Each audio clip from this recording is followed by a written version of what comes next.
Yo, what's up, editors? Welcome back. Today we're making the trending glass break effect in Alight motion. And no, it's not as complicated as it looks. If you've been watching those edits like, bro, how are they breaking the screen like that? Relax, it's not black magic, it's just keyframes and timing. No paid stuff, no secret plugins, no laptop flex, just your phone and some editing skills we're about to unlock. So grab your phone, open Alight motion, and let's break some screens, digitally. Please don't break your actual phone.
And that's it for the glass break effect.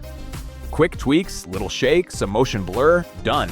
Don't overthink it, just vibe and make it yours. Now go break the edit, not your phone.